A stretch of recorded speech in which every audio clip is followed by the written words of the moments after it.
그 어느 때보다도 굉장히 긴장이 됩니다. 너무나도 많은 논란을 일으키고 있는데요. 그것과 관련해서 오늘 응답하기 위해서 논란의 인물 유시민 작가가 매불쇼를 또 찾았습니다. 심호흡 한번 하고요. 지금 출발합니다.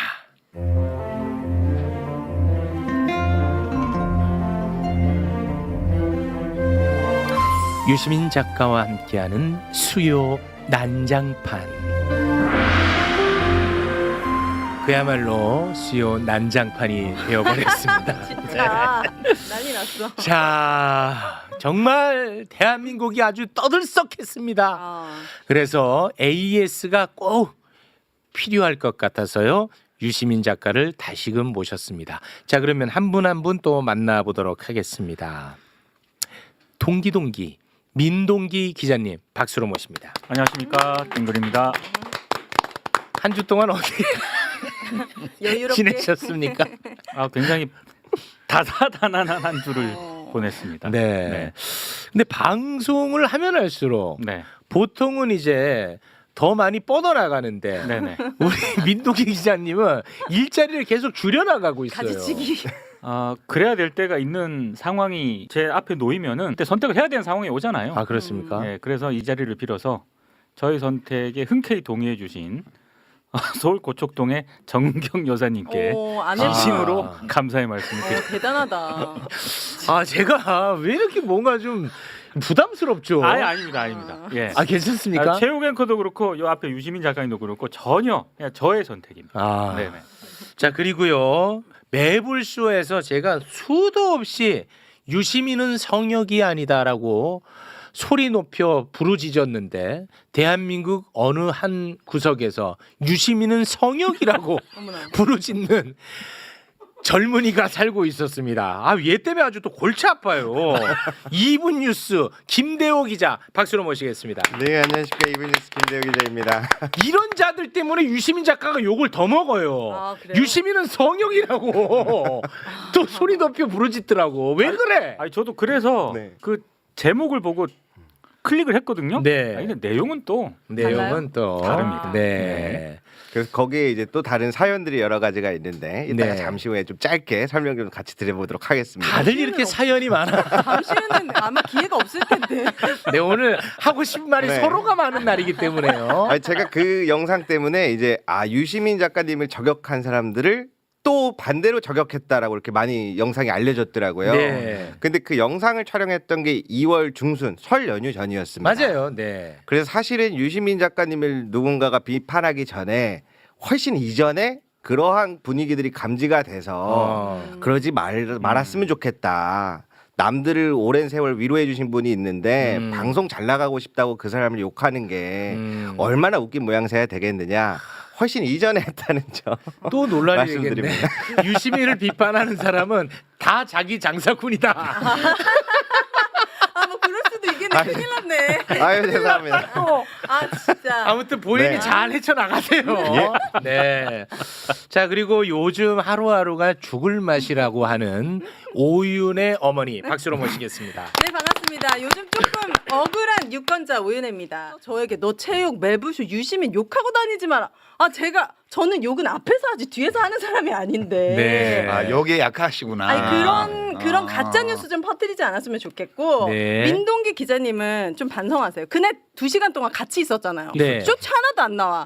나는 금방 되는데 쇼츠가 미친 듯이 나. 나 진짜 이런 거 너무 억울해. 그렇다. 억울한 부분이 너무 많아서 이제 그만 좀 했으면 좋겠고 오늘로 이 AS가 꼭 잘 되었어. 네, 최선을 다해 보겠습니다. 와, 진짜 당신이 편집 잘해야 돼요. 알겠습니다. 네, 잘 부탁드립니다. 자, 그 문제의 핵심이 있습니다. 예, 논란의 인물 유시민 작가 박수로 모시겠습니다. 예. 진짜 어떻게 할 거예요? 책임져요, 작가님. ABC. 내가 뭘 어쨌다고 책임져? 책임져야지. 일주일 동안 온갖 비평이 다 나왔는데 네, 맞아요. 그 중에 그런 게 있더라고요. 권력을 행사하면서 책임을 안 진다 그렇게 누가 말을 하더라고. 저는 사실 권력을 행사한 적이 없어요. 권력이라는 거는 타인의 의사에 반해서까지도 나의 의지를 관철할 수 있는 힘. 그게 권력에 대한 고전적인 정의거든요. 이게 저는 말과 글을 쓰는 사람이라 사람들이 제 말에 동의해주고 제 글을 좋게 봐주면 제가 영향력이 좀 생기는 거고요. 저희 말과 글이 사람들의 공감을 못 받으면 그냥 끝나는 거예요. 이런 거는 권력이라고 안 그래요. 네. 영향력. 그러니까 영향력. 인플루언서지 제가 권력자는 아니잖아요. 그러면 책임을 어떻게 할 거냐? 비평하는 사람, 말과 글로 생활하는 사람의 책임은 비판. 자기 말과 글의 정합성, 일관성, 합리성에 대해서 책임을 지는 거예요. 그러니까 누군가가 너 틀린 말 했어. 너 나쁜 소리 했어. 이렇게 얘기를 하면 그거에 대해서 생각해보고 정말 그랬으면 제 생각을 바꾸는 거고요. 그게 아니면 저는 제 생각이 옳다고 느끼고 있고 그래서 뭐 이렇게 반박하겠습니다. 이렇게 하는 게 비평하는 사람의 책임성이에요. 네. 그거 말고 나보고 뭘 어찌라고 책임을 뭘 지라는 거야? 죄송해요. 내가 뭐 국가에서 국민 세금으로 돈을 받기를 했어. 내가 무슨 국가의 강제 권력을 동원하는 의사결정권자이기를 해. 네. 나는 내가 한 말과 글의 합리성, 일관성, 정합성에 대해서만 책임을 지는 거예요. 그러니까 네. 그 종편이나 뭐 유튜브에 나와서 그딴 소리 집어치우라우. 네. 라고 말하고 싶은 거지. 예. 그 시작부터 벌써 쏟아내시네요. 그래서 오늘 나온 거예요. 애사로. 네, 네. 알겠습니다. 네. 왜냐하면 내가 좀 잘못 말한 것도 있거든. 네, 차근차근 갈 테니까요. 네. 우리 작가님도 뭐가 쌓인 게 많으셨던 것 같아요. 그리고 네. 책도 팔아야 되고. 네.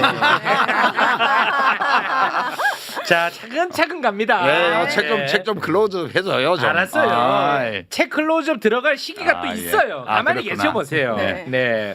일단은 이 얘기부터 좀 잠깐 하고 싶어요.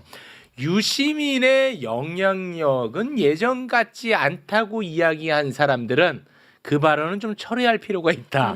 이번에 보니까 옳고 그름에 대한 부분은 차치하고 잠시 후에 할 거니까 영향력에 대해서는 아주 유효하다. 너무해. 난리가 났으니까. 난리가 났어. 난리가 진짜. 났으니까. ABC 하면 떠오르는 거 솔직히 초콜릿 아니면 속옷 사이즈밖에 없었는데 이제 유시민이 떠올라. 유시민이 떠올라. 다 덮었어. 그렇습니다. 네. 그래서 영향력은 실로 대단했다. 네. 요거는 바로 잡고 갑니다. 오늘 굉장히 날카로운 얘기를 많이 해야 되니까 시작은 좀 훈훈하게 시작을 해볼까 합니다. 유시민 작가가 사사로운 감정으로 평론하지 않는다는 것을 강조하다가 갑자기 수십 년 만에 정청래 대표에게 공개 사과를 하는 사건이 발생했습니다. 네. 그런데 그것을 본 정청래 대표도 60대 남자가 또 공개적으로 맞사과하는 일이 발생을 했거든요. 매불쇼에 나와서 유시민 작가에게 사과하는 부분 저게 또 영상으로 짧게 준비를 했는데 잠깐 좀 보겠습니다. 이해찬 총리가 저희 둘에게 주고 간 선물이죠. 5일 내내 같이 있었거든요. 일단 너무 놀랬고 그리고 너무 웃겨가지고 그랬어요? 웃음은 나는데 웃어서는 안 될 것 같은데 유시민 작가가 미안합니다. 오. 저도 사과드렸으니까 저 용서해 주시기 바랍니다. 요게 유일한 훈훈한 결과물입니다. 아니 근데 사과를 당사자들끼리는 했어요. 실제로 뭐 문자나 대면하고? 통화나? 이거는 뭐 매부쇼가 무슨 아니 근데 정청래 대표가 얘기했어요. 직접- 연락처가 없다고. 예, 그래서 제가 아. 저거 나오는 거 보고 제가 문자를 보냈어요. 사과를 받아줘서 고맙다고. 그랬더니 우와. 또 답이 짤막하게 왔더라고요. 와. 그래서 그냥 문자로만 한 차례씩 주고받고 네. 아직 만나지는 못했어요. 뭐 만날 일이 있을래나 정치하는 분하고 글 쓰는 놈하고 뭐. 와. 훈훈한 유일한 유일한 훈훈한 결과물. 네. 나머지는 다 각이 서 있습니다. 난리 났죠. 난리 났습니다. 근데 네. 아직까지도 많은 사람들이 도대체 뭘 가지고 두 분이 그건 몰라요. 지극히 개인적인 게 궁금해. 네. 그건 몰라. 그러나 우리 둘 다 무덤까지 가지고 아. 왔거든요. 알겠습니다. 알겠습니다. 자, 그리고요. 지난번 방송에서 유시민 작가가 이런 이야기를 합니다.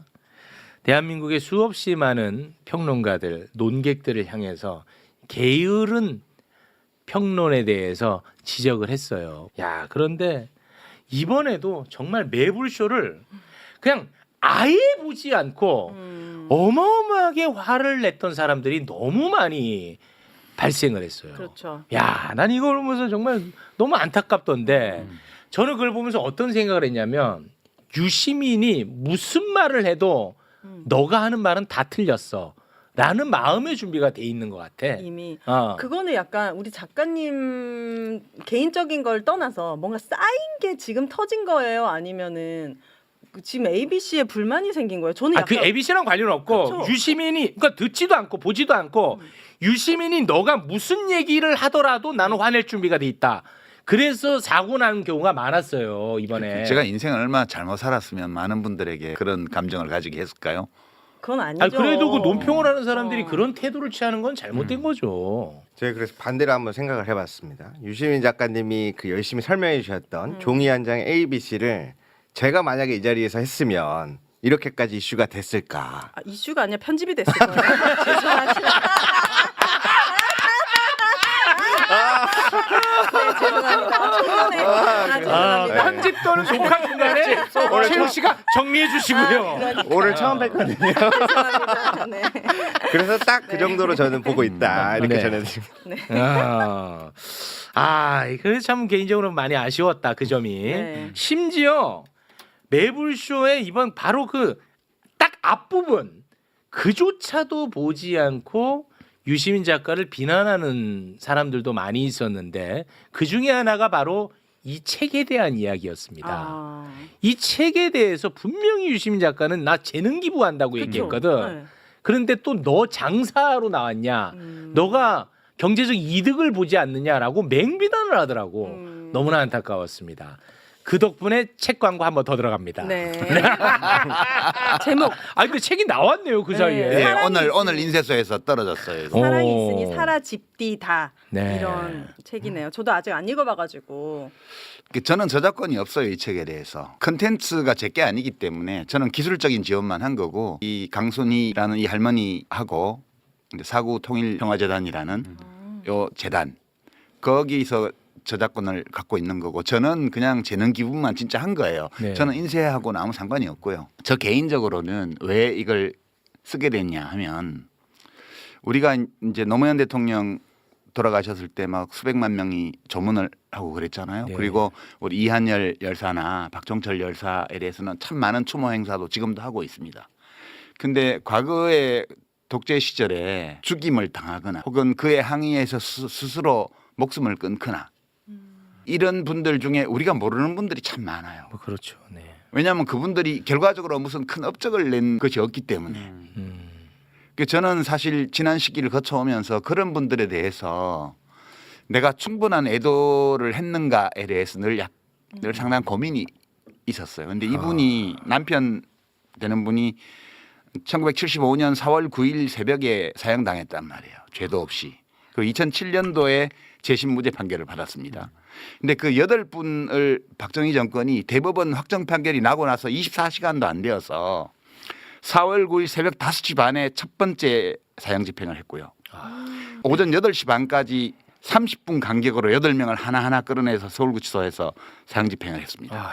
그 이제 우홍선이라는 분이 4번째로 사형당한 분이고 이 저자가 이 구술 녹취록의 주인공이 그 부인이세요.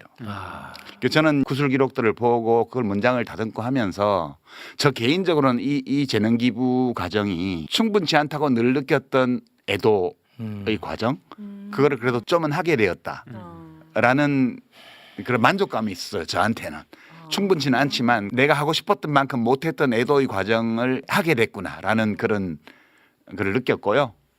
이제 우리 시민 여러분들도 그 점을 생각하면서도 애도할 방법도 모르겠고 네. 애도를 표현할 기회도 없고 이랬던 분들이 많으실 거라고 봐요. 이 이야기는 그 사건에 관한 이야기만 담고 있는 것이 아니라 그 강순희라는 어떤 한 사람의 일생에 대한 그 사람의 인생에 대한 얘기를 담고 있어요. 그래서 저는 인생 철학적으로도 굉장히 읽을 만한 책이라고 봤고요.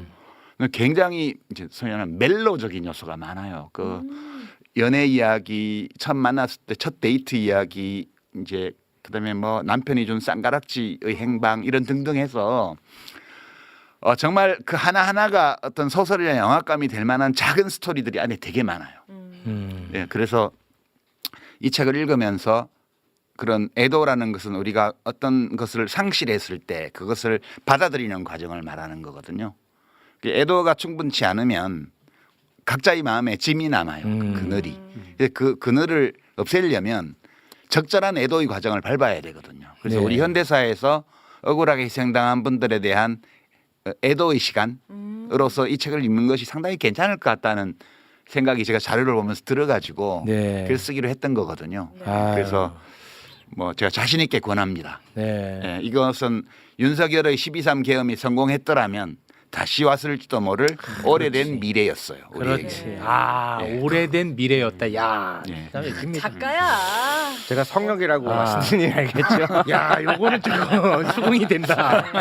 제가 못하는 걸 하는 분이세요. 너무 감사하고 네. 그리고 삶 자체가 진짜 그때도 제가 말씀드렸지만 품격이 있습니다. 네. 네. 이런 유시민을 왜 그렇게까지 미워하는지는 솔직히 제가 좀 동의가 안 됩니다. 이런 얘기하면은 또 저도 같이 욕 먹겠지만, 네. 유시민 작가님을 미워한다기보다는 유시민 작가님 하면 떠올려지는 어떤 그런 사람들 때문에 유시민 작가님이 타격이 된 게 아닐까? 이런 누가 생각도 해요. 떠올려지는데요? 김어준 씨. 아 이거 똑같이. 그러니까 뭔가 쌓여왔던 그 답답함이. 아, 그래요? 괜히 이제 그분은 이제 다른 방송도 안 나오시니까 제 친구들도 유시민 작가님은 김어준 지키려고 이러나 막 이런 얘기도 막 하기도 하고 약간 막 떠올라서 더 그렇게 되는 건가? 그러면 아주 짧은 그런 질문. 의심. 그러니까 김어준 밑에 나를 놨다는 거예요. 우리 MC민도 웃을 수가 없는 게 지금 팀 김어준이라고 불리고 계세요. 제가 이 얘기도 내가 수차례 얘기를 했습니다만 굉장히 그 논쟁적으로 굉장히 큰 이슈마다 저는 항상 논조가 달랐다는 거. 내가 이걸 언제까지 설명해야 되냐. 안 듣는다니까 아무리 설명해도. 그래서 정말. 욱하는 거 보니까 최욱은 분명 B다. 삐욱이다. 이제 이렇게 또 됐어요. 네. 자, 뭐 B, A 또 나오네요. 네. 알파벳. 네. 우리 자, 오늘 격조 있는 이론 서비스를 하기로 한 거 아닌가? 그렇습니다. 네. 네. 그렇습니다. 자, 그러면 지난번 방송이 나간 이후 반응들에 대해서 유시민이 답하는 형식으로 진행을 하면 될까요? 네, 좋죠. 오, 아, 네네네. 네, 좋습니다. 근데 유시민의 답에 앞서서 저는 개인적으로 굉장히 좀 속상하고 안타까웠던 평가가 뭐냐면 이제 어느 정도 안정 국면으로 가는데 유시민 너가 다시 또 갈등을 부추겼다. 아 맞아요. 요게 저는 개인적으로 가장 좀 가슴이 아팠던 대목입니다. 답을 할까요, 제가? 저는 이미 존재하고 있는 갈등, 표출된 갈등이 왜 일어나는지를 이해하고 설명하는 하나의 도구를 제안한 거예요. 네. 제가 그 갈등을 만든 게 아니고요.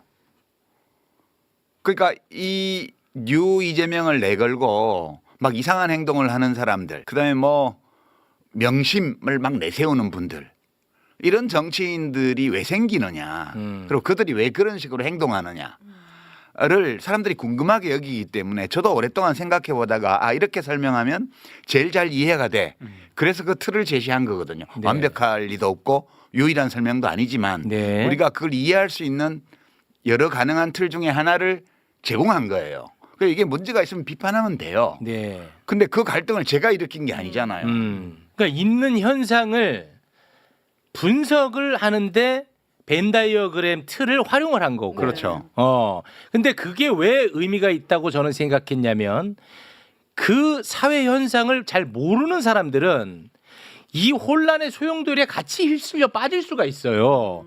그런데 이 현상을 제대로 분석을 하고 우리가 같이 공감한다면 이 소용돌이에 안 빠져들 수가 있다. 네. 저는 그런 측면에서 의미가 있다고 봤거든요. 이게 많은 사람들에게 받아들여지면 유효한 분석들이 되는 거고 네. 그 받아들여지지 않으면 그 폐기되는 거죠. 근데 지금 유튜브 이제 저널리즘이나 혹은 재래 언론 쪽에서 나오는 걸 보면 진짜 쓸데없는 말을 한 것 같아 내가. 근데 아닐걸?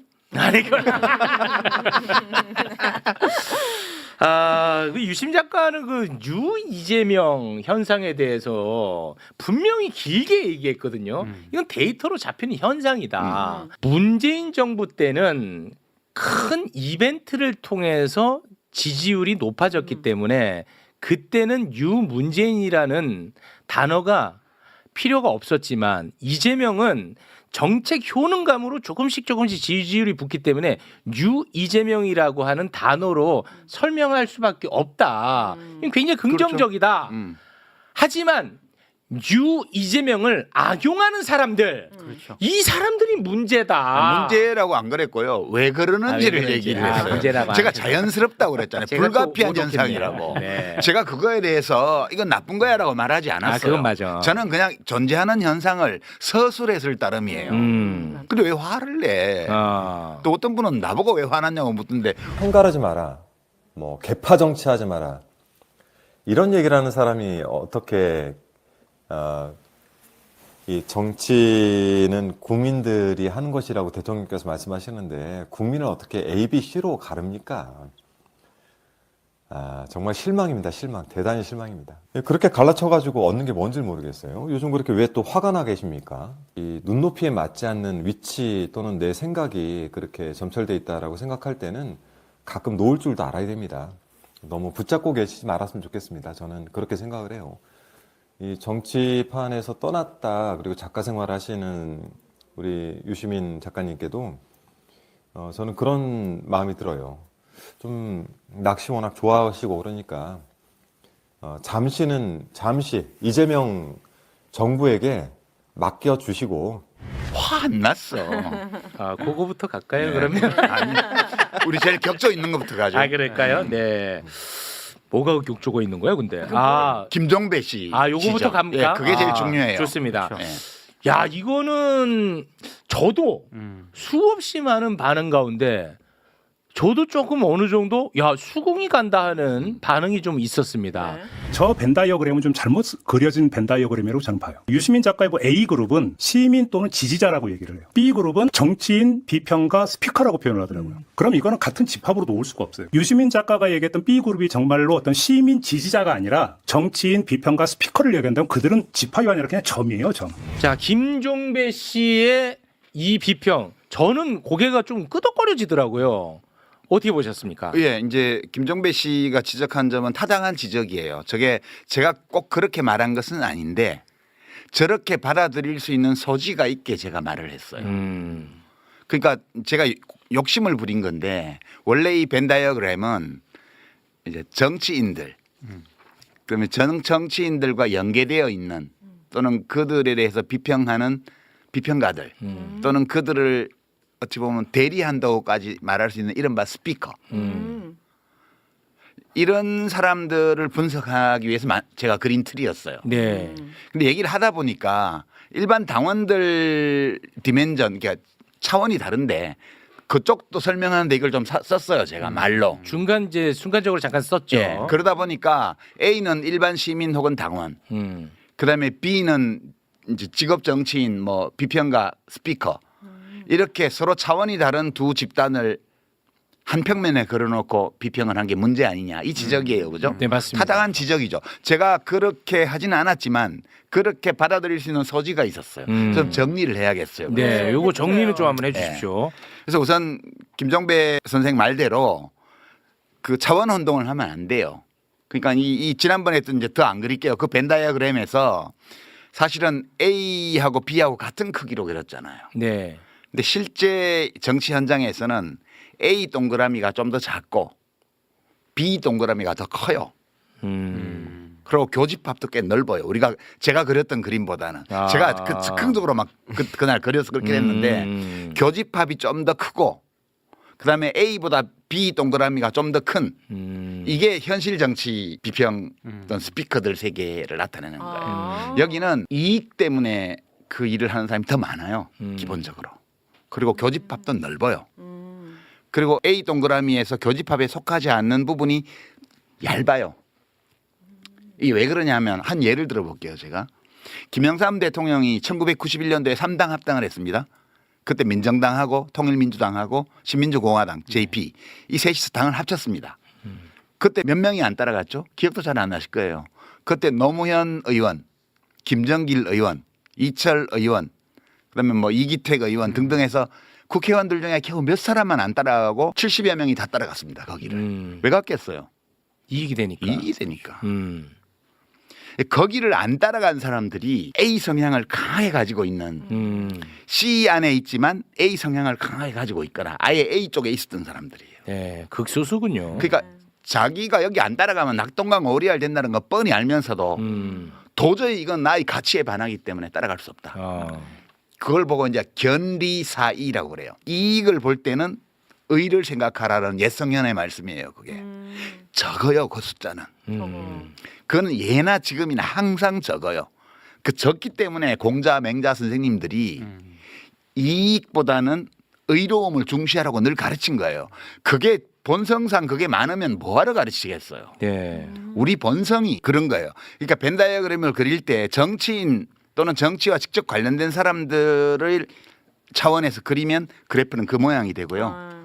일반 당원 지지자로 내려가잖아요. 그러면 A가 엄청 커요. 아, 지지자 그룹은. 네, A가 엄청 커요. 그다음에 B는 A보다 작은데 B 동그라미는 교집합이 엄청 넓고요. B 쪽으로만 삐져나가 있는 부분은 얇아요.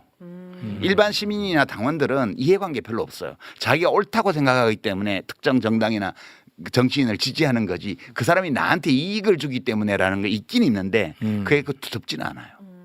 그래서 뭐 타워팰리스나 압구정동 현대아파트나 이런 데에서 2번이 막 80% 나오는 거 이런 거는 네. 그 이해관계 때문에 하는 거예요. 그죠? 이익 투표를 하는 예, 사람들이죠. 그 종부세 뭐 이런 것들 때문에. 네. 부자들 세금 깎아주고 예, 예. 부동산 부양시켜주고 그렇죠. 이익 투표. 예. 그게 있긴 한데 그것이 폭넓게 많지는 않아요. 국힘당을 지지하는 베이스가 보면 고령층, 저학력층, 저소득층 여기가 두터워요. 이분들이 왜 찍냐 하면 나한테 이익을 주기 때문이 아니라 그러네. 저 당이 하고 있는 정책이 우리나라를 위해서 옳기 때문에 찍는다고 생각합니다. 그 가치 투표네. 예, 그것이 객관적으로 타당성이 있든 없든 상관없이 주관적으로 그런 거예요. 내 이익과 반하는 투표를 예. 하네요. 민주당의 제일 중요한 지지층은 중산층 또는 중상위 소득계층의 고학력층이에요. 여기가 가장 두터워요.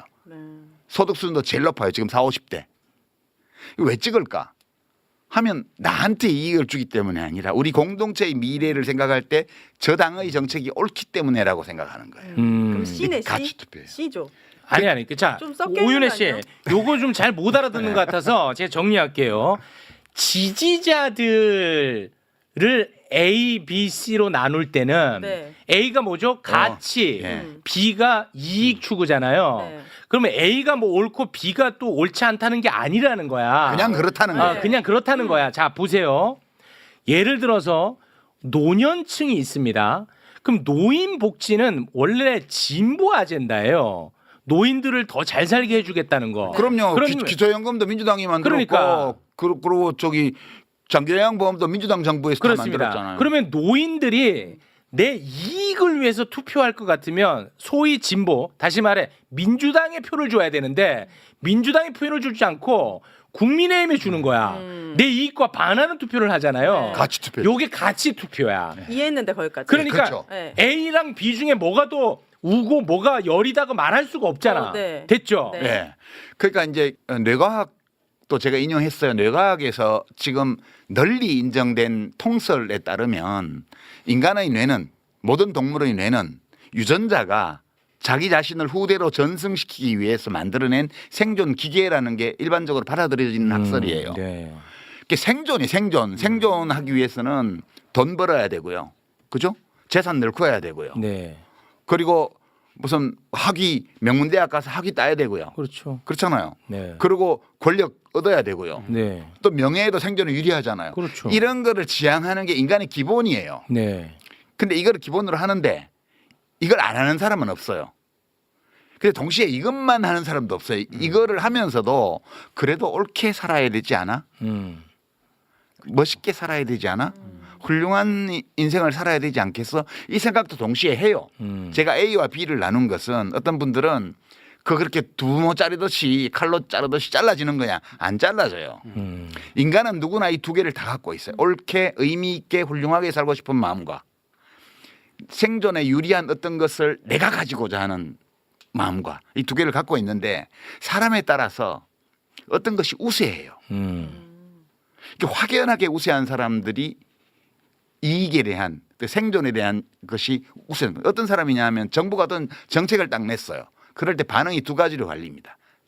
이거 나한테 이익이야 손해야? 이 생각부터 하는 사람이 있어요. 이게 세상이 좋은 거야 나쁜 거야? 이 생각부터 하는 사람이 있어요. 이게 어떤 생각을 먼저 하느냐는 거예요. 물론 이게 옳은 거야 아니야 먼저 떠올리는 사람도 근데 나한테는 이게 이익이야 손해야도 생각해요. 우선순위가 다르다는 거지. 네네. C는 뭐냐? C는 그 두 개 사이의 균형을 취하려고 노력하는 거예요. 그러니까 사회적 약자에 대한 공감을 심하게 해버리는 사람은 마더 데레사나 마하트마 간디나 어? 이런 사람처럼 돼버려요. 그러니까 이 종교 성인들이 다 그런 사람들이에요. 극단적으로. 그 반대쪽이잖아요. 반대쪽 윤석열 같은 사람. 네. 돈이 뭐 몇 조 있으면서 또 뭐 탈세하고 이런 사람. 그런 사람들이 B의 극단이에요. 이게 전혀 다른 종이 아니에요. 이걸 가지고 무슨 우생학이다 이렇게 말하는 사람도 있고 좀 듣고 말을 하세요. 듣고 내가 말을 하는 거를. 그렇게 나눈 거고요. 이 C는 그 두 마음을 다 가지고 있는데 늘 살피는 거예요. 이게 지나치지 않을까. 네. 어느 쪽으로. 그래서 공감하면서도 제한하죠. 내가 어디까지 뭘 해줄 수 있지? 그래서 마더 데레사처럼은 안 되고 기회 있을 때 기부를 한다든가 봉사를 한다든가 이렇게 하는 거예요. 자기 할 수 있는 만큼. 제가 결론은 그거였어요. C가 굉장히 넓게 포진하고 있는 사회는 좋은 사회가 될 가능성이 많고. 근데 C가 제일 많지 않아요? 전 상식적으로 C가 제일 주변에 많은 것 같은데. 정치권에는 그렇지 않아요. 아 정치권. 정치권에는 약간의 그 A가 있고요. 그다음에 상당한 규모의 C가 있고요. 근데 B가 제일 많아요. 제가 겪어본 바로. 그래서 정치권에? 예, 100년 전에 그 독일 사회학자 많이 인용하죠. 막스 베버. 막스 베버는 A와 B를 어떻게 나눴냐면 A에 속하는 또는 최소한 C에 속하는 정치인을 정치를 위해 살아가는 사람. 그다음에 A, C를 제외한 나머지 있잖아요. 네. 요 사람들을 정치로 살아가는 사람. 정치로 살아가는 사람. 네, 정치로 살아가는 사람. 그래서 이 분류를 다른 식으로 하는 사람들은 정치인과 정치 자영업자 이렇게 표현하기도 해요. 이 분류법은 굉장히 오래된 분류법이에요. 네. 용어가 달라서 그렇지. 제가 분석한 바로는 일반 국민 또는 지지자, 당원 차원에서는 A가 엄청 원이 크고요. 네. B는 그보다 작고요. B 안에서도 C가 많아요. 음. 정치권으로 오면 B가 원이 훨씬 크고 A 쪽으로만 나가서 얇아요. 그리고 그나마 C가 조금 있고 그리고 대단한 지도자들은 대부분 C에서 나온다.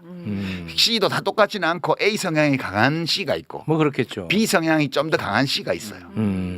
그런 차이가 있기는 하지만 기본적으로 C에서 지도자가 나올 때 사회가 안정되고 잘 발전할 수 있다. 그게 저희 결론이었어요. 네, 맞습니다. 여기 뭐가 문제가 있기에 골품제 하냐 뭐 네, 우생학하냐. 우생학하냐 이런 얘기가 왜 나오는지 난 그러니까 우리가 비평을 할 때는 상도덕을 최소한 지키자고. 매불쇼 조회수 1은 올려주고 비평해야지. 싫거든. 매불쇼 조회수 1 올려주고. 1도 안 올려주고 어떻게 비평을 하냐고. 제가 여기에다가 오늘 하나라도 한번 비판해 봐야지 하고 12가지를 적어왔거든요. 네. 실제로 앞에서 설명을 들으니까 네. 하나도 반박을 못하겠어. 아 진짜 유시민을 위한다면 지금 반박을 해줘야 돼. 그래서 제가 준비를 엄청 열심히 해왔거든요. 밤새. 말이 되는 걸 어떻게 해요? 비판도 중요하지만 오늘 사회에서는 비판과 반대로 동의되는 부분은 동의할 줄 아는 점들도 저는 필요하다. 저는 그렇게 보고 있습니다. 네. 아 근데 저는 굉장히 좀 흥미로웠던 현상 중에 하나가 지난 방송에서 유시민 작가가 실제 이름을 거론한 사람들도 존재해요. 네. 세 사람 정도 있었죠. 예. 근데 그분들은 뭐 사실 기분 나쁘잖아. 자기들이 먼저 거론했어 이런다. 그 사람들은. 아 이거 참 그.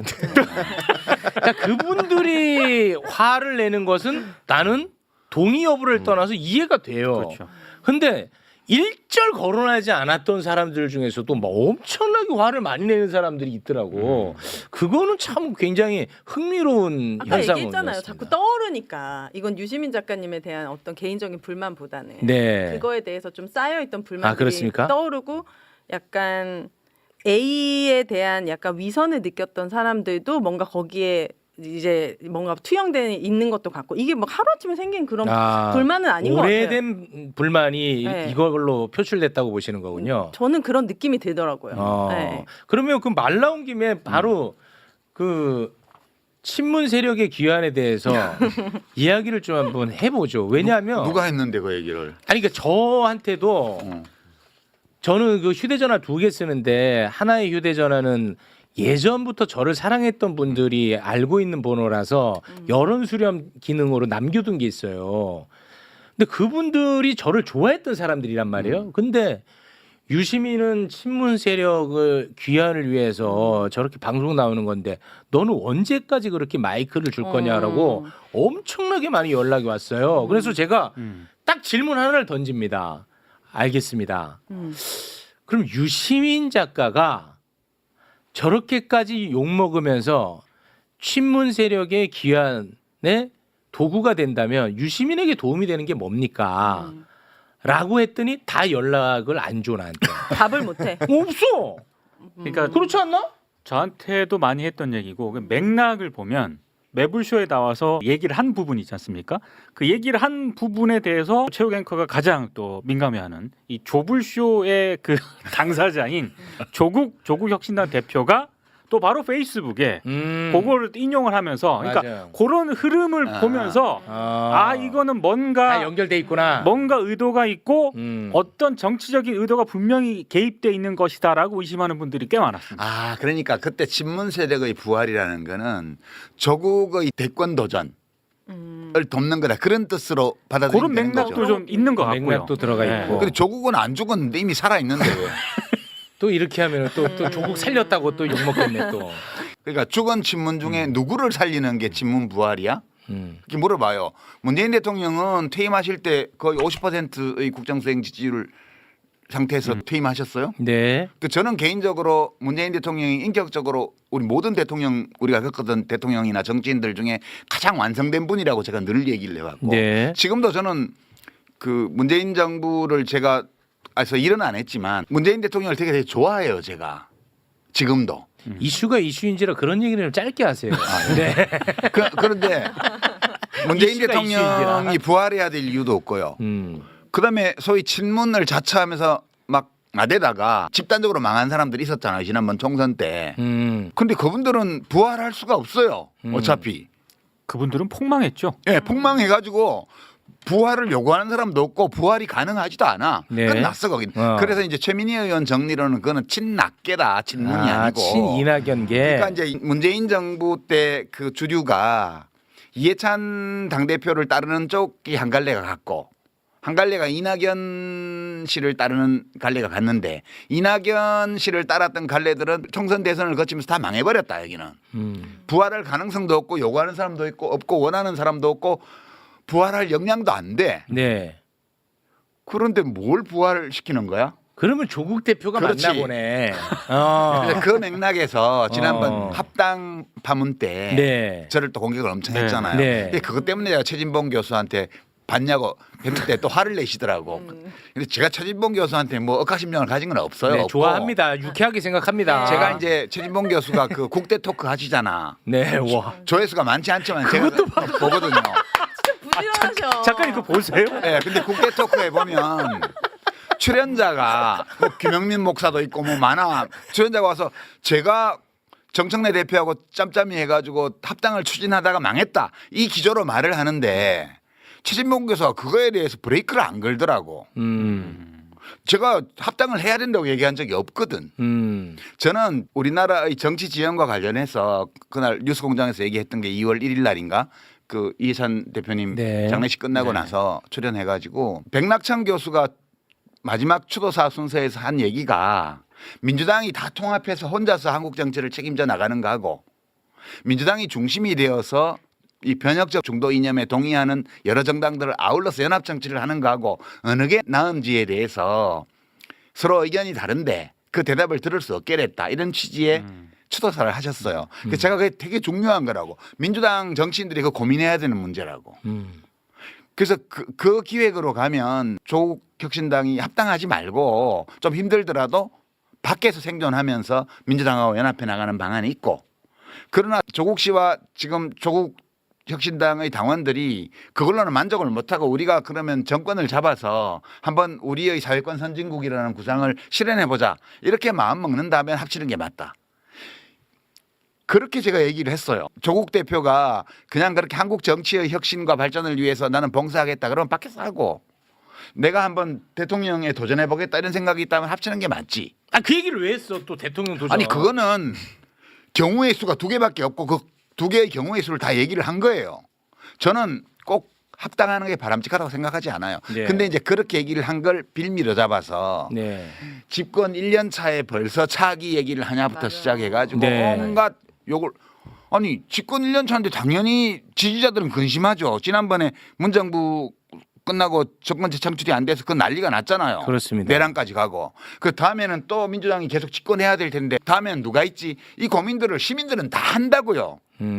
근데 대통령 집권 1년 차니까 그런 얘기를 하는 것 자체가 불경스러운 거라고? 아니 우리가 무슨 왕 뽑았어? 그때는 조금 서운했거든요. 유시민 작가님 다음 대권 얘기할 때. 요 감성을 알아야 돼요. 네, 자, 그 감성을 왜냐하면 전달해 주세요. 조국 대표님이 쇄빙선의 역할을 엄청 잘 해오신 것도 있지만 최근에 여러 이슈들로 인해서 네. 그리고 정치력을 보여준 적은 없잖아요. 그래서 저는 네. 막 부산이나 이런 데 나가셔가지고 막 하셨으면 좋겠는 거예요. 그런 상황인데 갑자기 합당을 한다고 하니까 약간 이렇게 올라왔다가 아직은 다시 검증해야 될 시간이 아직도 많이 남아있는데 거론된 분이 이제 조국 대표님이다 보니까 네. 근데 차기 대통령은 이재명이라고 저는 계속 아직도 생각하고 있는 상황에서 네. 또 이제 뭐 얼굴에 점 찍고 나오라고? 그러니까 너무 그런 부분들이 좀 서운하게 느껴졌고 그리고 문재인 대통령에 대한 생각도 좀 다른 것 같아요. 그렇죠. 이제 그건 다를 수 있죠. 그러니까 유시민 작가님을 워낙 좋아하지만 문재인 대통령 떠올리면 답답하고 화나는 지지자들도 있어. 지지했지만 화나고 속상하고 막 답답한 많아요, 사람들도 그런 분들. 많아요. 근데 네. 조국 대표님, 유시민 작가님 뭐 이제 뭐 다 그런 분들을 하면 문재인 대통령 친문하는 순간 또 문재인 대통령이 딱 떠오르니까. 그럼 스트레스가 좀 올라오는군요. 이게 약간 연상이 되면서 딱 거부감이 생기는 거예요. 친문이 부활한다라는 친문 것도 부활. 네. 제가 이게 너무 무슨 말인지 모르겠어서 뭐 부활절도 아니고 그래서 국회에서 다 취재해봤어요. 그렇게 진짜 비아냥거리지 말고. 죄송합니다. 그래서 취재를 해봤더니 결론적으로는 친문이 부활한다라는 메시지의 해석이 다음 대권에서는 친명계 라인에서 한 명 나와야 되지 않겠냐로 귀결이 많이 되더라고요. 공통적으로. 아니 그러면 차라리 그렇게 말씀하시면 되지 않냐. 왜냐면 정치인들도 다 다음에 넥스트 목표를 꿈꾸는 게 잘못된 건 아니잖아요. 그렇죠. 네. 근데 이게 이제 대통령 연임을 바란다라고 이야기를 앞에서 해왔던 것. 근데 차기를 얘기하는 게 조심스러운 거죠. 그리고 두 번째로는 이제 국민주권, 당원주권 시대잖아요. 네. 그런데 당원들의 의사가 반영되지 않은 자기들이 후보를 이야기하는 게 자체가 조심스럽다 보니까 친명계에서 한 명 나왔으면 좋겠다라는 말을 못하니까 친문이 부활하는 걸 막아야 한다. 이렇게 귀결되는 게 있더라고요. 그렇게 심오한 뜻이 있었구나. 아니 그러면 제가 그냥 근본적으로 제가 궁금한 게 지금 그럼 민주당 내에 친명은 누구고 친문은 누구예요? 그게 지금 아니 가장 그 정청래는 뭐야? 친명이지. 친명이에요? 예. 제가 알기로는 대통령이 통합하는 게 좋겠다고 말씀하셔가지고 정청래 대표가 추진한 걸로 아는데 내가 아는 바로는 그런 얘기는 또 왜 하세요? 아니 그 정청래가 뭐냐고? 친문이야, 친명이야.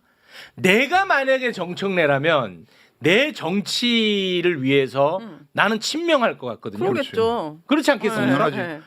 아니 지금 와서 친문하면 뭐 할 거야? 그러니까 나는 그렇게 생각해요. 죽었는데 아니, 부활해야 되는데. 나는 그래. 그래서- 나는 워낙 빕니다. 오늘 오해 소지를 없애기 위해서 저는 비로 가겠습니다. 그래서 민주당에 좋아, 비 있는 좋아. 분들은 사실 제가 보기에는 다 친명분이 맞는 것 같아요. 네, 근데 근데 이 안에서도 좀 더 선명성 경쟁이 일어나는 것 같아요. 지금 그 민주당 안에서도 서로 이재명 내가 대통령의 충신이다. 라고 하는 이 선명성 경쟁에서 좀 더 나를 친명으로 부각시킨 사람들이 나타나고 있고 그래서 뭐 이제 팀 이재명 그 외에는 팀 김어준 이런 식으로도 지금 여기까지 이 현상들이 전 이어지고 있다고 그러니까 봐요. 내가 지난주에 얘기한 게 바로 이 얘기잖아. 네. 정확했다니까. 왜 유 이재명을 내걸고 누구를 공격하냐 이거야. 그거는 그 이제 지금 김대호 기자가 얘기한 저건데 저거를 내가 약간 벤다이어그램이라는 그런 시각적인 도구를 통해서 얘기를 했던 거고 그런 거에 불과해요. 근데 사실 뭐 뭐랄까 그 친명에서 나와야 된다? 그거 안 돼요. 그게 나올 수도 있지만 그 기획한다고 되지를 않아요. 되게 보면 김대중 대통령 임기 끝날 때 동교동계에서 못 냈죠. 그때 이인재 씨를 양자로 영입해가지고 이인재 대세론이 있었는데 그게 노풍에 무너진 거 아니에요. 그다음에 참여정부 끝날 때 노무현 정부 끝날 때 이해찬 대표가 끝까지 경선을 했는데 그 친노인데 안 되잖아요. 친노. 그러네. 그건 그러니까 친노가 맞고. 반노무현 차별화 정책을 섰던 정동영 후보한테로 넘어갔잖아요. 네. 후보가 안 됐죠 그때. 문재인 대통령 퇴임할 때 친문이 됐어요? 이재명 대통령이 그때 후보된 거 아니에요? 후보였죠. 네. 한 번도 우리 정치사에서 민주화 이후에 기존 집권 세력의 대통령과 친하다는 그 노선으로 그 당의 후보가 된 예가 없어요. 저쪽은 안 그런가? 노태우 정권 끝날 때 누가 됐어요? 김영삼. 김영삼. 김영삼 끝날 때 누가 됐어요? 김영삼하고 싸웠던 이회창. 그렇잖아요. 이명박 대통령 끝날 때 누가 됐어요? 박근혜. 이명박하고 죽자고 싸웠던 박근혜야. 박근혜 끝나고 누가 됐어요? 후보가 홍준표. 아, 홍준표. 친박 아니잖아. 그러니까 어느 정당을 막론하고 집권 세력, 집권한 대통령 계보에서 대통령이 안 나왔을 뿐만 아니라 그 집권당의 후보가 된 예도 한 번도 없어요. 그러니까 그런 건 다 헛꿈이야. 역사적 사례를 보라고요. 아이고 오늘 또 방송 나가면 유시민이 친명 다 죽였다. 싹을 잘랐다. 이거는 아이고 열심히 노력해서 당원과 지지자들의 믿음을 사면 그 사람이 친명이건 아니건 상관없어요. 제가 볼 때는. 네. 네. 그렇게 생각하고 일들을 해야지. 무슨 그런 이상한 기획을 해가지고 그 기획 가지고 백날 담장 쌓아봐야 때되면 다 와르르 무너져요. 언론에서 보도하는 걸 보세요. 재래 언론에서 특히 유튜브도 일부 그렇지만 명청대전이라 그러잖아요. 친명 대 친청의 대전이래요. 이번 네. 오는 8월 전당대회가. 그거는 완전히 허구거든요. 분열책동이고. 근데 그거를 받아안고 무슨 자기가 친명임을 내세우면서 장사하는 사람들 있잖아요. 전형적으로 B죠. 그렇죠. 네. 누구라고 말하지는 않겠어. 아 오늘 쇼츠 짤각이 네. 너무 많이 나오는데 지금. 그래서 저도 생각 드는 게 뭐 친명이든 친청이든 다 같이 이재명 대통령을 아마 응원하고 그렇게 힘쓰시는 분들이 많을 텐데. 다 그래요. 네, 그래서 너무 그렇게 구분을 짓지 않았으면 좋겠는데 오늘날 제가 지켜보면서 느낀 점들은 이게 사람의 마음을 얻는다는 게 쉽지 않잖아요. 네. 앞으로 있어서 당권 싸움에서도 그렇고. 근데 저는 다 응원하고 싶은데 마음을 얻기 힘들다고 사람의 마음을 좀 흔들진 않았으면 좋겠다. 그렇게 전해드리고 싶습니다. 네. 문재인 대통령 때 친문이라고 나댄 사람들이 그 뒤에 어떻게 된지 보세요. 전형적인 B그룹의 행태를 보이다가 다 망했잖아요. 네. 그렇게 되면 안 된다고. 예. 그러지 마시라고 제가 그렇습니다. 얘기하는 거죠. 예. 네. 그래서 그 벤다이어그램으로 다시 돌아가자면 B의 성향이 너무 극단적으로 강력한 것에 대한 호루라기를 불었다. 이 정도로 정리하면 되겠죠. 호루라기 부른 건 아니고요. 그건 아니에요. 그냥 비평하는 사람으로서 그냥 얘기한 거예요. 저는 민주당원도 아니고 그냥 얘기한 거예요. 뭐 어떤 사람들은 그러더라고. 민주당에서 뭐 옛날에 당직 좀 한 적이 있고 이런 젊은 분들인데 종편이나 이런 데 많이 나오잖아요. 그 유시민 작가는 한 번도 민주당 당원적이었던 적이 없습니다. 맞아. 내가 민주당 당원이면 내 말이 뭐 틀리고 맞고 하는 거요? 그건 상관이 없잖아요. 비평이라는 거는 그 비평 내용의 합리성과 정합성과 일관성이 문제인 거지. 네. 제가 민주당 당원이었던 기간이 얼마건 그게 아무 상관이 없잖아요. 네. 그러니까 새싹이 되려고 노력하는 그 민주당 소속에 비평하는 분들 정신 좀 차리세요. 그런 쓸데없는 얘기 좀 하지 말고 공부들 좀 하시고. 네.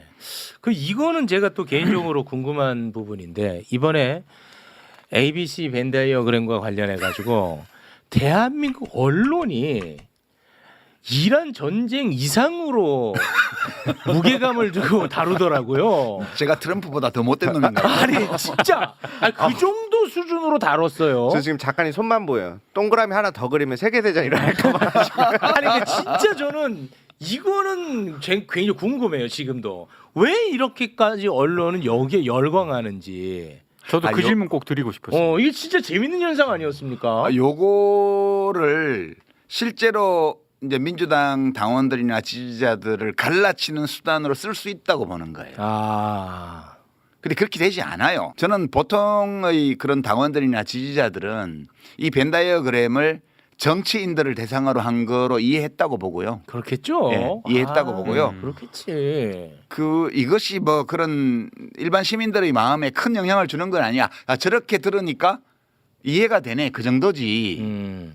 그러니까 뭐 그렇게 해봐야 헛일이에요. 뭐 그렇게 그렇게들 하나 몰라. 아, 그러면 언론이 여기에 대해서 열광했던 이유는 뭔가 좀 진영을 흔들 수 있을 거라는 기대감. 에다가 이제 김어준까지 한 패키지로 묶어서 좀 보내버리자 이런 것도 좀 있는 것 같고. 그 예컨대 지금 재래 언론사에서 하는 유튜브 정치 비평 프로들이 있잖아요. 네. 그게 이제 TV조선은 유병수 뭐 무슨 펀치인가 그런 거 네, 있고 네. 엄튜버 엄성섭 씨가 엄성섭. 하는 거 그런 게 이제 회사 차원에서 밀어주는 거잖아요. 네. 그다음에 한국일보에서 얼마 전부터 하고 있는 이슈 전파사 이런 것도 있고요. 네. 뭐 이런 것들을 제가 또 봐요. 어떻게 하나. 진짜 구려. 그리고 조회수도 정말 빈약해. 그렇게 장사해갖고 장사 안 돼요. 거기 보면 거기서 주로 하는 게 비평가들 불러 모아가지고 갈라치기 하는 이런 걸 하고 있어요. 거기도 보면 지난주 우리가 했던 이 매불쇼의 벤 다이어그램을 제대로 보고 비평하는 걸 한 건도 못 봤습니다. 제가. 저는 진짜 제 경험상 진행자 포함해서 요거 제 경험 안에서 딱 한 명 끝까지 매불쇼 봤구나 느꼈어요. MBC 새로 신설된 신설된 그 유튜브 채널이 있는데 어. 거기 이제 이지선 기자라고 그렇지 있습니다. MBC 그 기자예요? 기자입니다. 여자 기자. 그분은 끝까지 본 예, 거예요. 아, 그분은 예. 티가 딱 나잖아요. 예, 예. 본 티가 딱 나더라고. 네. 네. 그리고 딱 어디 한 분. 종이신문도 서울경제인가 어디 그 우호적으로 기사를 쓴 건 아니지만 비판하는 기사를 썼는데 제대로 보고 비판했더라고요. 가끔 그런 게 있긴 해요. 네. 네, 그 사막의 오아시스 같은 거죠. 의견이 달라도 돼요. 비판해도 돼요. 그리고 김종배 기자 아까 우리가 모두 얘기했지만 그런 네. 것처럼 제가 오해할 수 있는 방식으로 오해를 일으키는 방식으로 얘기한 거에 대해서 네, 아주. 그렇게 지적하는 거 그런 건 되게 좋은 거죠. 예, 저도 굉장히 네. 좋게 봤어요, 그것도. 김대호 기자처럼 맨날 칭찬하는 거 저런 거 바라지 않아요. 김대호는 저는. 민망해. 그만해, 김대호도. 아니 동의되는 건 동의해야죠. 아니 왜 그러냐면 제가 사실 그래요. 이제 유튜브 생리상으로는 제가 나와서 떠들면 조회수가 잘 안 나와요. 근데 그 옆에 유시민 작가님을 딱 걸어놓잖아요. 조회수가 막 폭발적이야. 아마 그 달콤함에 다들 취하지 않았을까. 그래서 이제 내용을 동의하는 분도 동의하지 않는 분도 그렇게 해서 아마 유시민 작가님과 나란히 하고 싶었던 마음도 있었지 않을까. 좀 네. 그렇게 생각하고 있습니다. 그러니까 저는 뭐 누차 얘기했지만 김어준 씨 비판할 수 있고 비판할 거리 저는 많다고 봅니다. 아, 그럼요. 예, 저는 그럼요. 개인적으로, 비판이 언제든지 할 수 있는 그렇습니다. 그런데 이제 문제는 뭐냐면 매일 그것만 하는 것. 그게 저는 굉장히 부자연스럽다는 거야. 예를 들어서 이완용 희대의 매국노 아닙니까? 아, 그렇죠. 비판할 거리 너무 많잖아. 내가 매일 오프닝마다 이완용 비판하면 저는 뭐 하나 싶은 거 아니야. 그렇잖아. 그 말은 맞지만 저는 그렇게 느껴진다는 거예요. 지금 대한민국 모든 언론이 그것만 하더라고. 아니 그래서 저도 뭐 개인적인 얘기긴 합니다만 네. 이게 방송을 여러 군데 나가잖아요. 유시민 작가님 그 매불쇼 인터뷰 이후에 가장 강하게 들었던 생각은 아니 지금 뭐 유튜브 채널도 그렇고 재래식 언론들도 그렇고 지금 다뤄야 될 사안들이 굉장히 많은데 그렇습니다. 유시민 작가님을 비롯한 이거에 올인하는 어떤 그런 분위기. 진짜 이해가 그래서 안 가. 가만히 제가 생각을 하게 되더라고요. 내가 여기서 지금 뭐 하는 거지? 어, 네, 그런 어떤 그래서 고민들. 그만두셨구나. 네. 그 사실 그 벤 다이어그램은 국민의힘을 분석할 때도 굉장히 유용한 도구가 될 수 있어요. 차원을 달리하거나 대상을 달리하면서 다 적용할 수 있어요. 그렇죠. 왜냐하면 다 똑같은 인간들이 하는 얘기이기 때문에. 국힘당을 그 벤 다이어그램으로 해보면 네. 되게 재밌는 게 나와요. 오. 국힘당이 지금 당 지지율이 지금 민주당의 절반 이하로 다 나오고 있죠. 여론조사에서. 그런데도 계속 저렇게 가요. 네네. 왜 저렇지? 사람들이 미쳤나 봐 이렇게 얘기했는데 미친 거 아니에요. 거기는 A하고 B가요. 교집합이 되게 적어요. 국힘당 의원들 정치인들과 그 주변을 보면 A가 좀 작고 B가 더 큰데 교집합 부분이 굉장히 적어요. 지금 정치인에 국한지어서 말씀하시는 네, 거죠? 정치인과 그 네. 주변 스피커들. 정확하게 해서 안 그러면 또 김종배한테 혼납니다. 근데 그렇게 돼 있어서 굉장히 이념적으로 경직된 것처럼 보이잖아. 부정선거론 막 들먹이고 당 지도부도 윤석열하고 뭐 절연한다는 이상한 선언문 하나만 내고는 실제 인적 청산이라는 건 전혀 안 하고 있잖아요. 네. 당이 망해가는데도 왜 저렇게 가지라고 의아해해요 사람들이. 오, 네네. 근데 그거 왜 그러냐 하면 거기도 이익을 중심에 놓고 하는 사람들이 많거든. 네. 압도적으로. 그리고 이념을 가지고 하는 사람들도 좀 있어요. 네. 근데 이때 이념은 그 이념이 뭐냐 성리학이냐 뭐 이렇게 욕을 하는데 그게 아니고 그 가치는 뭐든 괜찮아요. 그러니까 벤 다이어그램을 민주당 상대로 그릴 때 하고 국민의힘 상대로 그릴 때 하고 대상으로 그릴 때 하고는 그 가치에 들어가는 내용은 달라요. 예, 그러나 이 스킴 그러니까 이 구조는 똑같아요. 거기는 좀 다른 게 들어있는 거죠. 그러면 국힘당은 왜 저렇게 됐지? 그게 민주당은 C가 그래도 좀 두텁게 있는 벤 다이어그램인데 네. 국힘당은 C가 별로 없어요. 그렇게 된 이유는 이제 차원을 하나 내려서 지지층을 보면 여론조사표를 보면 지지층이 떠났어요. 지지층 중에서도 이익을 추구하는 원이 작아지고요. 가치 위주로 하는 원이 커졌어요. 그러니까 이 교집합도 작아요. 보수 이념 중에서도 제대로 된 보수 이념을 견지하려는 양쪽을 조화시키면서 이익과 가치를 조화시키려면서 하던 노력하던 분들이 다 떠났어요. 확 줄었죠. 예컨대 이제 뭐 정규재 씨라든가 네, 네. 조갑재옹이라든가 뭐 또는 정치권에서 보면 뭐 허은하 씨라든가 또는 김용남 전 의원이나 이런 분들이 다 떠났잖아. 김상욱 의원도 떠났고. 그러니까 그 교집합이 굉장히 작은 가운데 윤어게인을 가치로 하는 그 유권자 집단 또는 당원 집단이 커진 거예요. 이렇게 되니까 상층 정치인 레벨에서 어떤 일이 벌어지냐 하면 당권 경쟁을 하거나 공천 경쟁을 할 때 가치에 입각해서 하는 동그라미가 커진 여기에 맞춰야 이익을 얻을 수 있잖아요. 고성국. 그렇지. 그렇게 되면서 일반 당원이나 지지자 차원에서는 가치 중심으로 결정하는 층의 비중이 커졌고요. 상층부에는 그거에 제약을 받는 이익을 추구하는 원이 굉장히 커져 있어요. 상하층의 격차가 굉장히 커진 거예요. 이렇게 되면 망하는 거죠. 그러면은 윤어게인의 가치는 뭐예요? 그건 저도 잘 이해를 못합니다. 그들의 가치가 있다고 우리가 인정을 해야 되죠. 그게 뭘까? 지금 이재명 윤어게인의 대통령은 가치? 잘 못한다. 이게 한 25, 30% 나오잖아요. 그다음에 뭐 호르무즈에 파병해야 된다고 좀 나오잖아요. 네. 그들의 가치가 있는 거예요. 거기. 그 사람들이 지금 당원 지지자 층에서 압도적 다수를 차지하고 있기 때문에 대구에서 여론조사하면 이진숙이 1등 나오잖아요. 그렇죠. 그러니까 국힘은 당원 베이스가 극단화돼 가지고 이익을 중심으로 의사결정을 하는 정치인들이 저렇게 가는 거예요. 그럴듯하지 않아요? 이 벤다이어 그러면 천하무적이라니까. 이 윤어게인 가치는 혹시 독재 권력 향수 뭐 이런 걸까? 그런 것도 포함되어 있죠. 이건 무슨 가치인지는 진짜 궁금하네. 늘 그 정도는 있는 것 같아요. 예컨대 뭐 방탄소년단이 광화문에서 공연을 했잖아요. 네. 거기에 지금 일본이 지은 중앙청이 그냥 있다고 생각해봐요. 그걸 김영삼 대통령이 폭파해버렸잖아요. 근데 그때도 반대하는 사람이 30%좀 있었어요. 그거 해체하는데 반대하는 사람이. 늘 그 정도는 있는 거예요. 근데 그들의 가치가 뭔지 난 잘 몰라요. 잘 모르겠지만. 그러나 가치가 있다는 건 인정해요. 왜냐하면 국힘당을 지지해서 얻을 이익이 한 개도 없는데 계속 지지하는 걸 보면 그러니까. 뭔가 가치가 있는 거죠. 그렇죠. 그들의 뭔가 저는 있는 그 거예요. 가치 중심 가치를 위주로 한다는 거지 오로지 가치만 추구한다는 거 아니죠. 그 가치 중심 가치 위주로 판단하는 그 원안에 어떤 가치냐는 뭐든 담길 수 있는 거예요. 네. 그러니까 뭐 저보고 무슨 80년대 이념에 gat혀 있다든가 그런 소리 하지 말라고. 네, 성리학 얘기도 나왔고요. 네. 그 무슨 노론소론 그런 거하고 상관없어요. 네. 네. 그러니까 오늘 방송 이후로는 진짜 우생학 이런 얘기는 좀 사라졌으면 좋겠습니다. 네. 그 우생학이 뭔지 모르시나 봐. 영상을 틀려고 했는데 그렇게까지 하시니까 못 틀겠네요. 네. 그 우리가 창피해요. 그 보기가 그런 네. 것들은. 네. 알겠습니다. 자, 그리고 이거는 제가 뭐 편집을 할지 또 모르겠습니다만 뭐 다 해봐요. 뭐 네. 다 털어. 이제 또 그만 나올 거니까 이제. 김민석 총리와 김현 의원이 유시민 작가의 매불쇼 출연을 두고 서로 이야기한 메시지가 언론사를 통해서 본의 아니게 여기 좀 노출이 됐거든요. 텔레그램 잠깐 좀 띄워주시고 우리 기자님이 좀 텔레그램 소개 좀 해줄 수 있을까요? 네.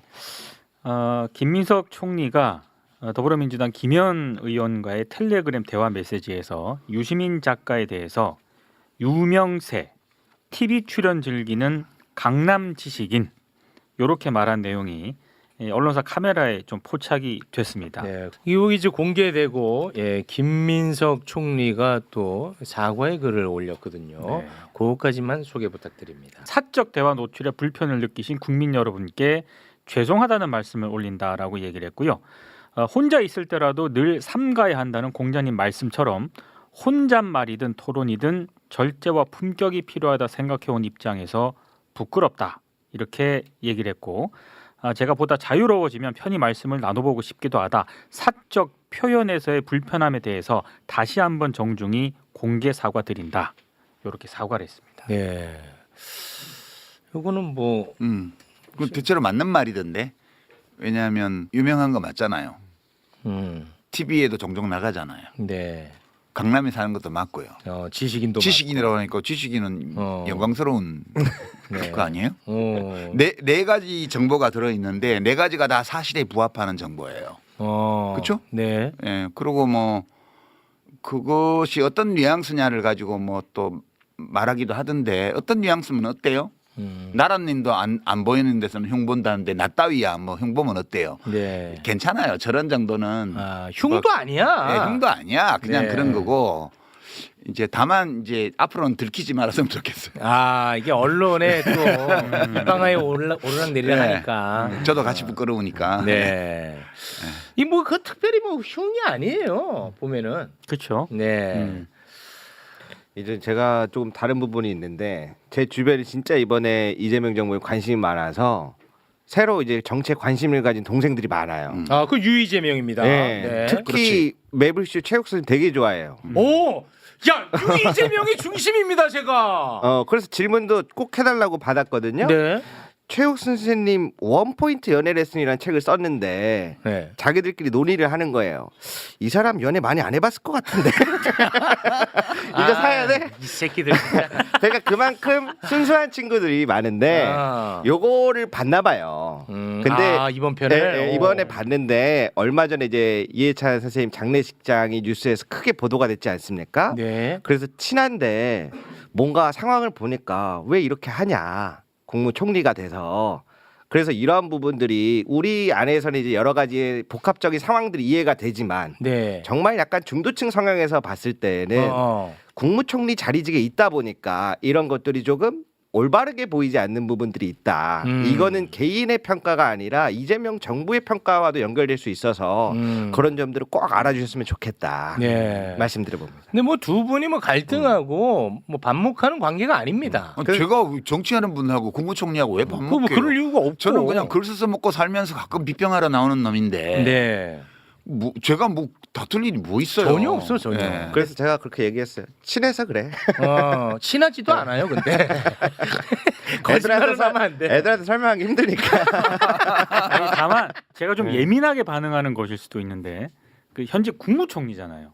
근데 현직 국무총리가 지금 집권 여당의 의원하고 자꾸 이런 대화를 이렇게 텔레그램이 됐든 뭐가 됐든 이렇게 나누는 게 이게 이제 조금 좀 비판적으로 볼 여지는 또 있는 것 같기도 하거든요. 한 번쯤 나올 법한 이야기인데 네. 어떤 언론도 다루지 않아요. 그게 사실 이번 지금 비평하는 판에 있어서 가장 아쉬운 점이라고 좀 보고 있습니다. 재래식 언론의 보도를 보면 되게 흥미로워요. 이제 거기서 각광받으면 다 망했거든요. 지난 몇 년간. 네. 소위 뭐 친명횡재 비명횡사라는 그 유행어를 만들었잖아요. 지난 총선 때. 네. 그때 어마어마하게 이른바 비명계라고 하는 사람들을 띄웠어요. 띄웠는데 그나마 자리 받은 사람은 박용진. 박용진 의원 하나 자리 받았고 나머지는 네. 다 당을 나가는 바람에 다 망했어요. 근데 그때 그 사람들이 그때 매불쇼에서 그 얘기했어요. 재래 언론에서 막 띄워주니까 자기가 굉장히 대주주인 것처럼 맞아. 또는 영향력이 센 것처럼 주체 역량에 대한 과대평가를 하게 되어서 저렇게 나가서 새미래니 뭐니 만들고 무소속 나가봐야 10% 못 넘길 거다. 그렇게 얘기를 했는데 그렇게 됐잖아요. 네. 위험해요. 재래 언론에서 칭찬받는다는 것은 되게 위험한 일입니다. 그 김병기 의원이 지금 굉장히 어려운 처지에 놓였는데 네. 그때 원내대표 될 때 MBC에서 그 아드님 문제 가지고 네. 보도를 했잖아요. 그렇습니다. 그러면서 그 당원들 민심, 지지자들 민심은 김병기 의원으로 확 쏠렸거든. 서영교 맞아. 의원하고 경쟁할 때. 맞아. 지금 분위기가 그렇습니다. 그러니까 지금 기묘한데 김민석 총리로 추정되는 이현주 의원으로 추정되는 의원과 국무위원 사이에 텔레그램 문자 그게 지난번에도 찍혔잖아요. 그거 아니라고 했어요. 아니라고 양쪽 다. 했어요. 아니라고 했는데 둘 다 아니라고 그러면 했습니다. 장인수 기자 보고 왜 그 무슨 검사들한테 공소 취소를 자발적으로 하면 어떠냐고 말했던 대통령 측근 고위 인사가 누군지에 대해서 왜 안 밝히냐고 막 엄청나게 공격을 해요. 근데 뉴스원에서는 그거 왜 안 밝혀요? 국무위원하고 국회의원인데 여당에 안 밝히잖아요. 끝까지 안 밝혔어요. 이런 이중잣대가 뭐냐 할 때 이 언론이 그 지난번 텔레그램의 당사자들은 보호해 주는 거예요. 그러면 보호해 줘야 될 대상과 까야 될 대상을 어떻게 고를까? 기가 막히게 고릅니다. 와, 이걸 진짜 흥미로운 주제다. 어떻게 골라? 정말 본능적으로 아는 것 같아요. 본능적으로. 네. 그러니까 자기들에게 해되는 사람과 자기들에게 이익되는 사람. 그래서 앞으로도 조심하셔야 돼요.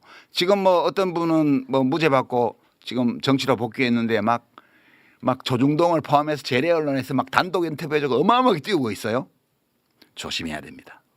와, 이거 참 흥미로운 그 주제다. 사람들이 감별을 엄청 잘해요. 그러니까 이재명 대통령과 민주당에 해될 사람들을 띄웁니다. 계속 몇 년 전부터.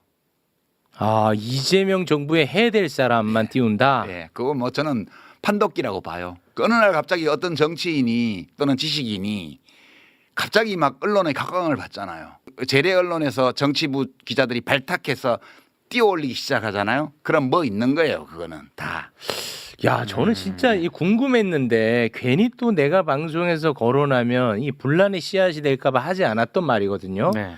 국무위원과 민주당의 국회의원이 텔레그램을 나눴습니다. 네. 그걸 왜 안 그런데 밝혀요, 누군지? 그 언론사는 그 누군지 알고 있어요. 그러니까 그게 묘해요. 그런 것들을 이렇게 보고 있으면 와, 이거 재래식 언론이 누구를 보호하고 누구를 까는데 어떤 기준으로 누구를 보호하고 누구를 까는 걸까? 그게 진짜 네. 궁금했는데. 이게 이제 왜 그런지 이해가 안 되면 좀 있어보면 압니다. 그 사람이 이재명 정부와 민주당에 해될 가능성이 많은 사람이라는 거.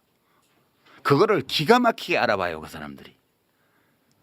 아무래도 다음에 한 번 더 모셔야 될 것 같습니다. 야, 근데 오늘 마지막 부분 때문에 야, 이거 또 논란 많이 되겠다. 아니, 나는 그냥 밖에서 보는 거예요. 저는 사실 민주당을 지지하는 민주당과 진보적인 정파를 지지하는 그냥 글쟁이에요. 네. 그리고 가끔씩 방과 후 테러리스트처럼 나와서 비평 한 번씩 하는 게 다예요. 네. 에? 제가 마지막에 유시민 작가 잠깐 한번 편들어 드리자면 네. 유시민 작가가 호루라기를 불어줬던 정치인들이 있어요. 지난번에 누구냐면 김경수하고 박용진입니다. 조심하라고. 김경수 지금 위험하다. 착한 2등 전략으로 가라. 그게 저는 굉장히 효과적이었다고 보고 지금 그래서 또 다음을 노릴 수 있잖아요. 그럼요. 지금 잘 됐어요. 이제 잘 앞으로 또 됐잖아, 잘하면 또. 돼요. 예, 예. 박용진 의원 잘 됐잖아. 그럼요. 또 다음을 노려볼 수 있어. 그 박주민 의원 지난번에 내가 마음에 걸리던데 장난삼아 알고도 속아줬다 이러는데 좋아하는 마음이 없으면 알고서도 속아주지 않죠. 그죠? 박주민 의원 혹시 또 예민하시네. 그거 또 예민하시네. 서운해하실까봐 네. 제가 박주민 의원 뭐 경선 결과 어떻게 될지 모르지만 불리한 거잖아요. 지금 정원호 후보가 훨씬 유리하죠. 여러 가지 데이터를 보면 그래도 박주민 의원 제가 좋아하는 마음이 있으니까 알고도 속아준 알고도 거지. 속는 거지. 그 정도는 사람들도 네. 다 알아들어요. 알아요? 네, 혹시 오해할까봐 네, 좋은 사람이잖아요. 저는 네. 좋은 사람을 좋아하거든. 알겠습니다. 근데 검찰 개혁 때도 호루라기를 불어주셨는데 그거 진짜 도움 많이 됐어요. 왜 그러냐면 저는 사실 이제 93년생이다 보니까 와. 우리 시청자분들에 비해서 검찰 개혁의 그 76년의 염원을 전부 다 느끼진 못할 거 아니에요. 아, 우리 딸보다 더 네. 젊으네. 아, 그래요. 네, 그래서 왜 이렇게 사람들이 검찰 개혁에 대한 염원이 높을까? 그래서 이제 제가 유시민 작가님 말씀을 듣고 찾았던 것 중에 마음에 들었던 문장이 슬픔도 노여움도 없는 자는 조국을 사랑하지 않는 자들이다. 그 사람 조국이 아니고. 조국이야 또. 내 나라 조국. 아니 저불쇼에 와서 그런 거 인용하면 안 되지. 짤 만들라고. 다른 뜻의 조국이긴 한데. 아, 그래서 내 안에서 뭔가 표현할 수는 없지만 뭔가 마음이 들끓는 이유가 뜨거운 이유가 그런 거였구나. 그래서 저는 그 호루라기가 굉장히 많은 도움을 주셨다. 아, 감사하다는 말씀 드리고 싶습니다. 네. 저도 이분 뉴스 구독하고 있습니다. 주거니 받거니. 아니, 볼 것도 없는 채널에. 알겠습니다. 자, 아주 그 여론에 대해서 민감하게 반응을 하고 잘 그거를 추적 취재하시는 분이니까 오늘 방송 나가고 나서 논란이 될 만한 포인트는 어떤 부분들일까요? 논란을 만들고 싶은 사람들은 어떤 내용이든 만들 겁니다. 어. 매불쇼를 꼭 끝까지 보고 이야기해 주셨으면 좋겠습니다. 끝까지 보고. 네, 고맙습니다. 우리 기자님은 어떠셨어요? 제발 쇼츠나 짤만 좀 보지 마시고 어. 이렇게 시간을 조금만 투자하면은 네. 처음부터 끝까지 쭉 보실 수가 있습니다. 아니 근데 그것만 하는 채널이 있어요. 있어요. 예. 네. 음. 그것만 해. 예. 그래서 그래 그것만 보고 비평하면 안 된다고. 그러니까요. 네. 방송에 네. 나와서 비평을 하는 그런 역할을 하시는 분들 있지 않습니까? 그것만 보지 마시라. 제발 근데 이게- 좀 풀 영상을 좀 보시라. 근데 이게 참 재밌는 게 이 유시민 작가님이 지적을 한 건데 그 평론가 풀이 굉장히 넓지는 않잖아요. 그러니까 계속 한 사람이 이 방송 저 방송 다 다닌단 말이야. 그래서 참 재밌는 게 가장 열심히 봐야 될 직업군이 평론가인데 네. 평론가가 일반 대중보다 이런 영상들을 더 안 보고 평론할 수밖에 없는 것 같아. 시간적 여유가 안 되는 것 그렇죠. 같아. 그래서 평론가들은 진짜 다 안 봤더라고. 내가 느끼기에. 아니 그 지난번에 그 우리 아까 그거 얘기했나 지금 기억이 가물가물하네. 그럼 뭐 김대중 대통령은 A야 B야 C야 이런 거 묻는 사람도 있더라고. 그 C라고 얘기했잖아요. 그러니까요. 다 얘기해 놓은 거를 네. 왜 수업 시간에 딴짓하다가 와가지고 왜 안 가르쳐준 거 출제하냐고. 네.